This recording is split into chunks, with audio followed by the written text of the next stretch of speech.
Hello and welcome everyone. I call to order the Beaverton School Board work session for February 15th, 2022. We'll start with a roll call of board members. Folks could say present when called on. Zone 1, Susan Greenberg. Present. Zone 2, Karen Perez. Present. Zone 3, Eric Simpson. Present. Zone 4, Sunita Garg.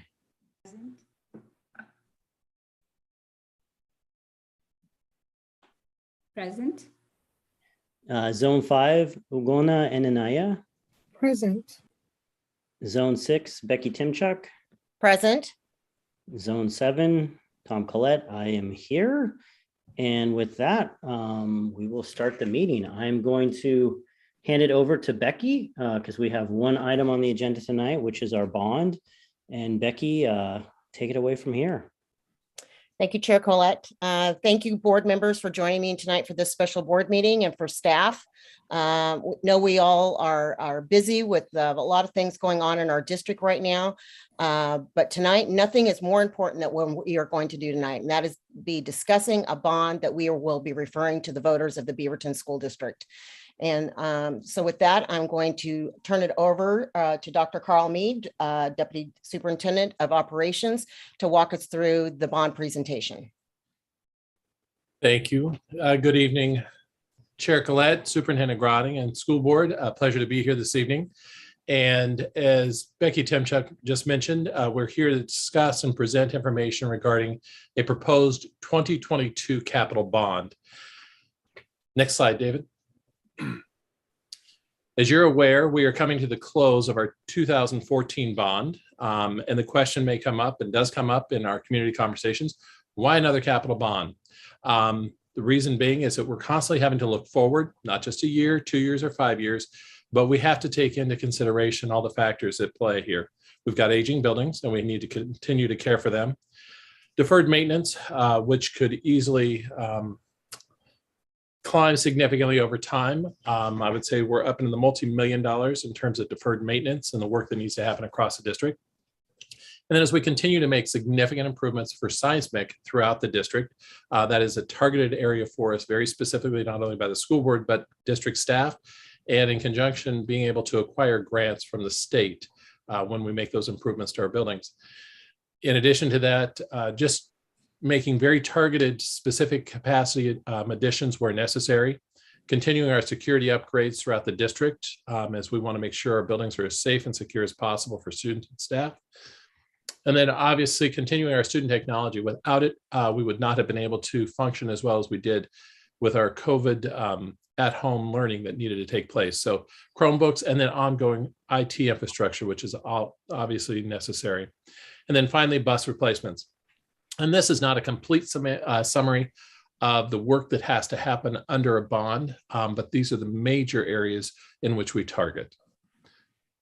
Next slide.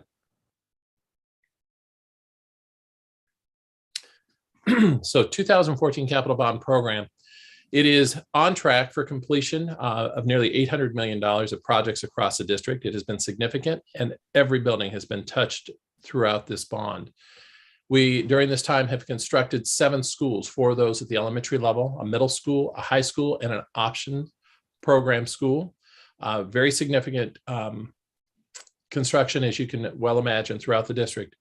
We made $50 million worth of improvements at Aloha High School and Five Oaks Middle School. Five Oaks was very specific to improving classroom learning spaces, library spaces, common areas of the sort, and it's an absolutely beautiful building on the interior. Aloha High School, significant seismic improvements, roofing needs taken care of in the sort there. As you're fully aware, and I just mentioned, educational technology for every student in the district has been key for us. And then creating a deep knowledge base with our in-house facility management staff. That's unique to Beaverton in that we maintain our own staff throughout the bond, and they are project managers, and the depth of knowledge in which they acquire, the relationships they establish with our not only community, but our stakeholders who help to run our schools is key for our success. And their ongoing knowledge of what the needs of the district are essential. And then finally, oversight by the Bond Accountability Committee. That has been an integral part of our bond program. very needed part that the board put into place at the front end of this bond.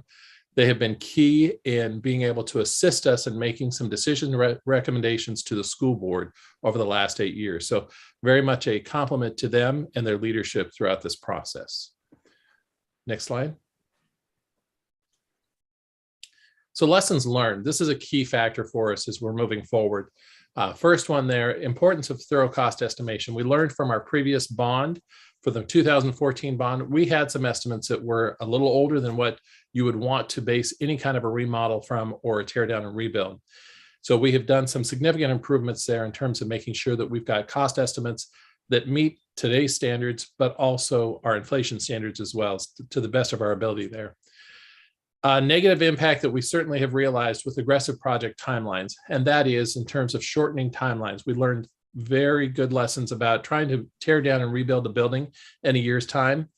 It does not save us money. It actually costs us more money over time. And then we also run into supply issues, as you can well imagine, in that short order of a year. And then being able to leverage state grant funds, as I mentioned, with the seismic, that's a significant one. And we have eligibility for an $8 million grant from the state if, in fact, this bond were to pass this next May. And then the next element here, again, I want to mention the BAC and their members and expertise. That team, I can't emphasize enough the integral nature of them and their ability to really ask good and difficult, hard questions. The team appreciates because it makes for a better product for our district across the board. And project management and oversight experience, as mentioned previously. And then impacts of national and regional events of material supply chains. If anybody's doing a remodel of any sort, you know you're running into complications there. And then contractor costs are a major factor if you're able to find the contractors to do the level of work that's necessary. Our ability to quickly pivot on projects, for example, when in fact we realized we needed to do a repipe at Bethany, we were able to delve into the expertise that we have in the district, but also secure contractors in making that happen. And that was with the support of the board in approving those funds from our reserve of the bond. And then finally, in this area of lessons learned are the barriers to project bidding. And that just goes, as we move forward, understanding the process, but making sure we have the best manner of construction ahead of us outlined well, so that when we do go out for project bidding, we are getting the best product back for us so that we can forecast well. Next slide. So the 2022 bond proposal, and how do we get here? As the board's aware, and several of you have spent some time with the team, with Aaron Boyle, Josh Gamas, and myself over the last several weeks, we've been taking a look since 2017. We started this endeavor with the future study report, and you've had access to that as well as our community does, as all these reports are available on our website. Our 2019 PSU 10-year enrollment forecasting, that, as you can well imagine, through COVID, has been very insightful for us, but there's also been some significant changes happening too. In 2019, we had a seismic assessment done of all of our facilities. This has been integral for long-term planning as we're taking a look at roof replacements, the needs, and literally scaling our buildings based on oldest to youngest and what our needs are across the district. In addition to that, the 2020 facility condition assessment, which was completed the last 2 years ago, was the first time it was put forward in the district, and that was done by McKinstry, a third party. That has been essential, and we continue to receive annual updates to make sure that the data that we have is current and the assessments are accurate. And then finally, in this category, in terms of the data, is the 2021 long-range facilities plan. This is a component that is required by the state as we move forward with a bond and ask for our voters to pass that bond in our community. That is a huge piece for us, but also taking it into consideration the other factors that I just mentioned from the other reports. I have to say, this bond, we are better suited and prepared for this bond than we've ever been prepared in the past. And the reason being is the team, the facilities team, and moving these reports forward, and the support of Steve Sparks has been integral in all of these reports across the board. In terms of proposed bond program, based on multiple factors, including, but not limited to, we've got our facility condition index, and that's our scoring, our equity scoring, which is essential in understanding what our poverty levels are in school, seismic scoring, and then educational experience scoring throughout each of our facilities. Major areas of consideration: educational programming, making sure that we are delivering the best product for what our needs are at the classroom today. That need is different than it was 10 years ago, and it's different than what it will be in 10 years from now. So constantly evaluating that, getting input from our colleagues in teaching and learning and out at the school level to make sure our buildings are best equipped to meet kids' needs. Facility conditions, and then finally enrollment and capacity across the district. And those are ever-changing factors, but one that we monitor on a regular basis. Next slide. So what are we doing? We've done some significant work, and I have to give kudos to Shelley Bailey Shaw and her team have done an amazing job of preparing information for our community, for our website. So we've launched a very, very large informational section on our website. Not only does it include videos, it includes all the reports that were mentioned previously. School by school listing of proposed investments, which is very nice for our community to be able to delve down into. And not only can they see what is proposed in the 2022 bond, they are able to take a look back to the 2014 bond and see what actually happened over the course of the last 8 years in the school in which they may not have had children in at that time, but they'll be able to see a history of what has happened there. In addition to that, links to all the data sources, as I mentioned a moment ago, and then public comment portal. And this is very crucial for us to be able to continue to get ongoing information from our community about questions they may have specifically about their school, the district as a whole. And many of those questions are getting posted on our website after they've been answered to that community member. What else are we doing? We are conducting public information meetings across the district. We've got 60 confirmed public community meetings happening in our schools. We've got 30 pending community meetings with NACs and neighborhood associations. And I'm forgetting neighborhood associations, any chamber, any group that is meeting publicly, we are happy to attend. So we'll take those invites as well. And then continuing to identify additional information and sharing opportunities. And many of those come from suggestions through our FAQ and public comment. So we'll continue to make improvements over the next several months. And then finally in this area, conducting preliminary work. We've done some initial design for Raleigh Hills and Beaverton High School, and that will continue for the next several months. That's going to be key for us to be on track to be able to start those after the passage of the bond. They won't start immediately this next summer, but that takes time for us to get permitting, architect design, and the other factors leading into a successful process. Then coordinating with permitting agencies, that's both with the city and the county, to be able to accommodate this work. And then drafting construction timing strategies. That's integral for us as well to make sure that we can pace these projects out so that we can ensure that we're going to get a good background of construction companies bidding on our work. We don't want to inundate the market at one time. We want to be able to pace this out, and we want to vary the work at different times because those contractors, they're far and few between, and we want to make sure that we've got the ability to look attractive and be able to continue with these projects over time. Next slide. So what needs to be completed? We need to have the board adopt ballot language for us to be able to move forward and to make this official for a 2022 bond initiative and have it placed on the ballot. Ballot language to Washington County, and that needs to be completed by February 26th. And then finally, staff can only provide information on the bond proposal. Staff cannot be involved in advocating for this, for the bond. That can be left to school board members and to our community as a whole, but staff can only provide information to the bond proposal. And we've got a team of individuals who are currently doing that in our community meetings and providing that information to the community, but also answering questions. Next slide, David. And that's the last one. Happy to take time for questions or comments or any discussion that the board would like to at this time. Board members, any questions for Carl? Okay.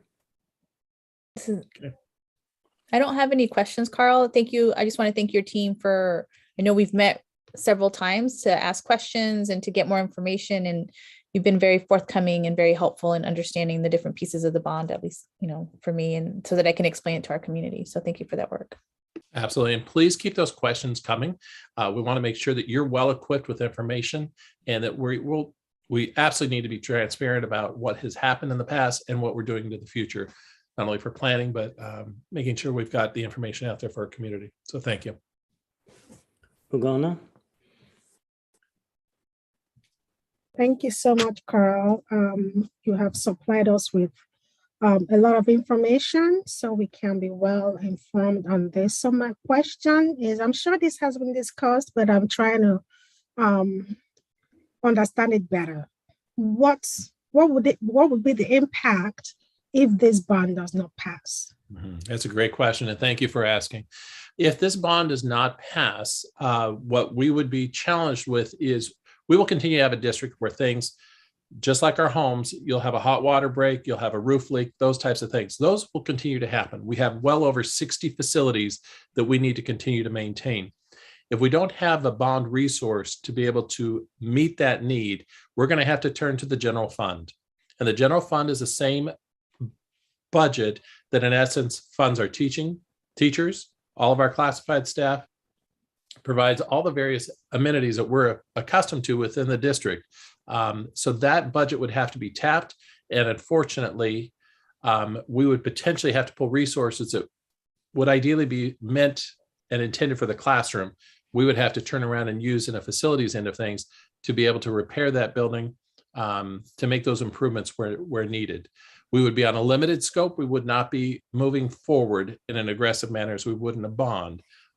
It would be as needed, but again, it would hit the general fund, which would be significant. And again, I cringe at the thought of having to pull resources from the classroom.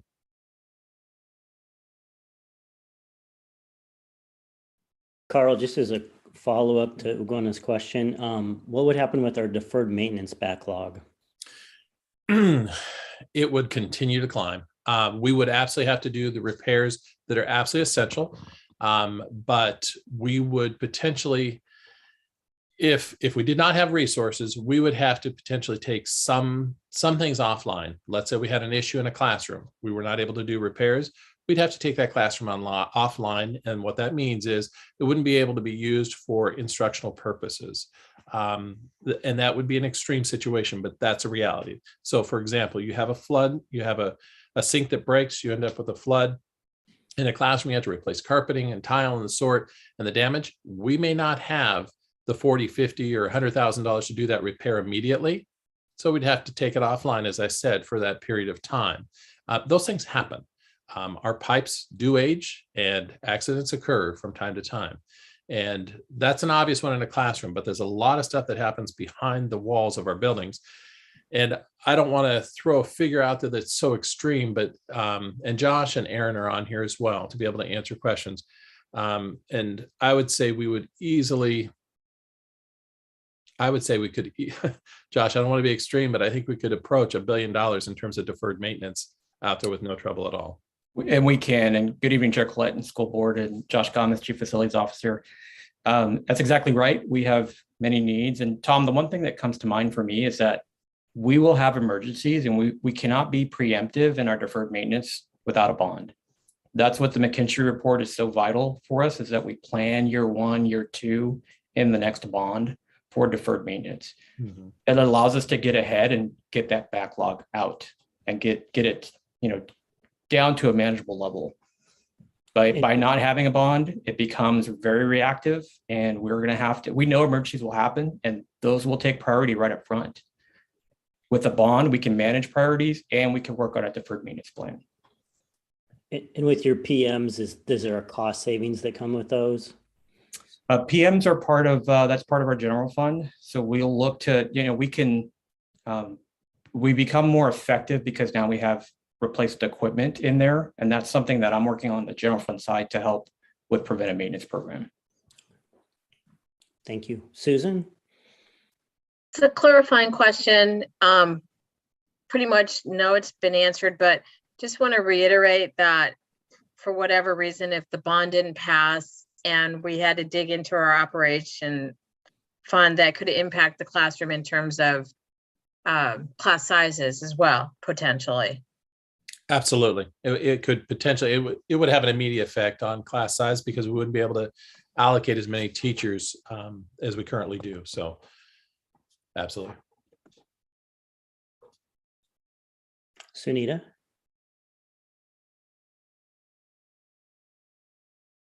Thank you. Thank you for all the information, and the website is really great. So if somebody hasn't gone there, please do go there, and you will see how much work will be done in each and every school. And so my question is, I have a couple of questions. One is on like last year when we spent $50 million in capital improvements, right? Something like that. If the bond doesn't go through, do you have like an estimate? How much will we be able to spend for capital improvements or for deferred maintenance, or, you know, do you have any idea, Josh? Yes, I can give you what we have for an operating budget within our maintenance department. So every year we get roughly about $3 million. I take $2 million off the top every beginning of the year to do regulatory inspections that have to happen when we're dealing with bleacher inspections, mold programs, asbestos, all that has to happen. So I essentially have less than $1 million in discretionary money to operate 60 plus facilities. And that's going to go quickly. And so I hope that gives you kind of a understanding of what we deal with. Thank you. And my second question is about that $8 million grant. Can you talk a little bit about that grant? Yes, that's the Oregon School Capital Improvement Matching Program, the OSCIM. And so when a district passes a general obligation bond, we get that matching grant from the state, which is $8 million. So that is a benefit that we will get as a district, and very helpful with the passing of this bond. So very much needed. It helps improve our top line to get more projects completed. Thank you, Josh. Mm-hmm. Thank you. Other questions from the board? Okay. Becky, I'm going to hand it back over to you then. I don't know if you have something else prepared or if you want to move forward with the resolution. Yeah, I think we're ready to call on Susan. Okay. Do I hear a motion to pass the resolution? So I move to approve the resolution of Beaverton School District number 48J, calling a measure election for general obligation bond and related matters by the school board as submitted at this meeting. I second the motion. It's been properly moved and seconded. Board members, any discussion before we vote?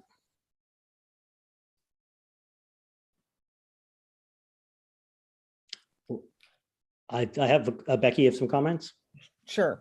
I wanted to say, as a longtime Beaverton resident, as a parent, a longtime parent, I've been a volunteer on several of the bonds that we have passed here in Beaverton, and I am proud to be part of a community that walks their walk and talks their talk. We say we value students here, we value staff, and we show it by we pass bonds. And it's not just one bond, it is years ahead that we see what we are accomplishing by putting money into our facilities.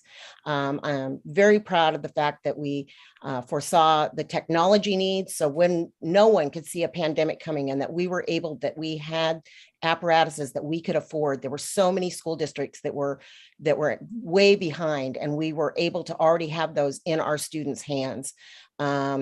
And so many of the things of building new facilities as the growth occurs in our district, upgrading different facilities as needed. But this is a district, this is a community that values education. And I am so proud to be a part of this education. But I do not take, as a school board member, never do I take the people that support our levies and pay for these levies and bonds. And that is the levies that pay for teaching positions and the bonds that pay for all of our maintenance. And I do not ever take that for granted, because that is paid for by the taxpayers. And we need to be and show every day that we are good stewards of that money and that we need to show them why the school district needs this money to continue the excellence that we have had in our district. So I'm just very proud to be a part of the Beaverton community. I look forward to sharing with our community why this bond is very much needed going forward. And Karen? As a former BSD teacher, as a parent who believes in safety for our students and staff, I am voting yes for this bond because our students should not be learning in buildings that are in poor conditions. This bond will allow us to continue to make the seismic improvements, which will include the replacement of the district's oldest buildings, Valley Hills Elementary and Beaverton High School. Doing this work at this time will allow us to benefit from the $8 million grant that will be added to our seismic work. And I'm voting yes because this bond will also allow us to make critical deferred maintenance to many of our other schools. And finally, I'm voting yes because this bond will help us fund cameras, fencing, and entry access control upgrades for many of our schools to make sure that the entrances are kept safe for our students. Again, I'm voting yes because our students and teachers deserve to feel safe while they're at school so they can focus on learning. And I know that our community will really support this work. So thank you for everybody's work. Susan? I echo both Karen and Becky in their comments, but I also just want to thank the operations teams and the communications team for putting all the hard work into getting the bond prepared for the last couple of years, along with dealing with a pandemic. So I'm very proud to vote yes on this measure tonight. And I'm also proud that I was able to vote on the 2014 bond. Other comments from the board? Well, I just want to say I was very proud to be able to, as a voter, vote yes for the last bond in 2014. And I've been amazed by the way that it has transformed the learning spaces in our district and how it's also helped us make sure that we could put our money where we want to put it, which is in the general fund and with teaching positions and with all the other things that as a board that we value and feel are most important for our students. That bond was incredibly important to pass. This one may be even more important because since that time, we have gotten a seismic report about the condition of our buildings that it was eye-opening. And it's not just about getting the right learning spaces, it's also about making sure that we have safe spaces for our kids. I feel that part of my job as a board member, of course, I got into this because I'm interested in education and curriculum and making sure that young minds get all the right things they need to succeed. But before all of that can happen, safety is our number one goal. We want to make sure that our kids come to school and they leave and everything is safe in between. And what this bond allows us to do is to stay on track for a larger goal, which is to make sure that all of our schools are seismically retrofitted by 2032. That's an incredibly important goal and one that I'm so proud of the plan that our staff have put together because we are truly breaking ground in our ability to do that. I got a call a couple months back from a reporter, somebody who was from Washington, and they were asking questions about the work that we're doing here in Beaverton to learn about our schools and understand their seismic capacities and weaknesses, and to be able to repair that and move that forward. So not only is this work incredibly important to our community, we're also leading the way in the larger sense for school districts across the nation. And I would also say it's not just about maintaining safety for our staff in schools. When we retrofit these buildings, they're going to be places that the community can go to if we do have a major earthquake. They're going to be resources that can be used by FEMA and other people to support our community. So this isn't just about school-age children and staff. This is about the larger community. The other thing I really want to highlight is deferred maintenance, because when large organizations get behind on deferred maintenance, the cost for doing the maintenance increases year over year, and you end up in a feedback loop that hurts your budget and that hurts your mission. And then when we're talking about hurting our mission, that means that we're not doing the right things for students. So when we stay ahead, when we're planful with a bond like this, it actually helps keep us moving forward ahead of that deferred maintenance, hopefully decreasing it and ensuring that we can maximize our funds where we all want to see them, which is in the classroom. And that's particularly important right now as we look at construction costs that are rising, costs across the board are rising. So what we don't get done today, if we put it off tomorrow, becomes more and more expensive. So this is actually a really great proposition for our taxpayers. By doing this now, we're actually going to save folks money down the road. So those are my two big reasons. There's a million other reasons. If we hadn't had those one-to-one devices, we would have been in a real jam in the pandemic. Seeing some of the new learning spaces, I would invite anyone in the community to take a look at some of those new schools that we've built. They're truly beautiful and they support student learning. But for me, the big ones are that deferred maintenance and the seismic. So I'm looking forward to referring this, voting yes, and I'm ready from now until election day to be talking to every voter, everyone about why this is important, what this will do for our kids, and what this will do for our community. And Sunita, I see your hand up. Yeah, I just wanted to say, along with our board, all the board members, I will be voting yes too. I don't have kids in the school district now, but I strongly believe that this money will ensure that our kids will have safe and enriching environments in the schools. And if you believe this too, please do vote yes. Tell your friends about it, to ask them to vote. But if you don't believe that this is the way to go, please go to our website, ask questions if you have doubts. The staff has been so helpful to us in educating us why this is important. And I strongly believe, because what is our option if this bond doesn't pass? We will be taking money from our general fund, and then we will end up making very tough choices for the kids. And we don't want that. So please find out as much as you can about this. And we have a bond accountability committee that is so useful. If you have questions, please come there, go to the website, find out. Everything is there. And that is, I vote yes for this bond. I strongly believe that it's going to be good for our schools. Thank you very much. Superintendent Grotting, I think you wanted to say something.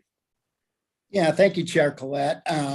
I too believe we have the best communications and operational team in the state. And I think that's proven by the work, the research, the communication that's taken place. But I also want to compliment this board. You are governing through a pandemic. You're hiring a new superintendent. And now you are taking on the task of going out and passing a bond. And you're doing it because you want to serve the existing students and families in this district, but you're looking to the future students and families that are coming up through the district. So number one, I just applaud your work ethic, because we know that you are unpaid public officials and working so hard. Everything from Becky trying to raise money and lead this bond campaign, but all of our board members are going out and presenting, doing presentations at night or whenever requested to the public. So this just doesn't happen everywhere. So just congratulations and thank you for trying to make a difference for the future students and families of the Beaverton School District. All right. Any other comments from the board? Okay, I think with that, we will take a vote then. Okay. Respond with aye or nay. Zone 1, Susan Greenberg. Aye. Zone 2, Karen Perez. Aye. Zone 3, Eric Simpson. Aye. Zone 4, Sunita Garg. Yes. Zone 5, Ugona Enanaya. Aye. Zone 6, Becky Timchuk. An enthusiastic aye. Zone 7, Tom Collette, a huge aye. And with that, it passes unanimously.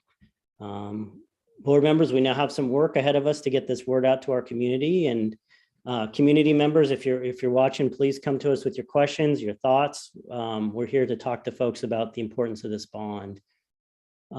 With that, I think we are going to adjourn the work session. Oh, Becky, Do you have something else for us tonight? Yes, Tom, thank you very much. I just want to thank you very much, board, for the support. Thank you, Superintendent Grotting, for those wonderful words of support. I want to, as thank you to the staff. This was been such a wonderful team effort. Going forward, this is Yes for Beaverton Schools. And you will find information about just the educational information on the district website. But if you want more information on how to get involved, how to contribute, you can go to Yes for Beaverton Schools. And we encourage you to do that. And if you have any questions, you can post those on the website and we'll get back to you with the answers. But also the district staff, any educational piece, any specific questions you have about your school, they are happy to answer that. But want to let you know, going forward now, we are referring to this campaign.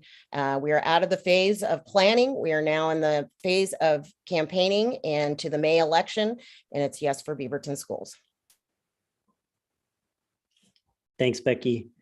And with that, I will adjourn our work session for the night, and then we're going to recess for executive session.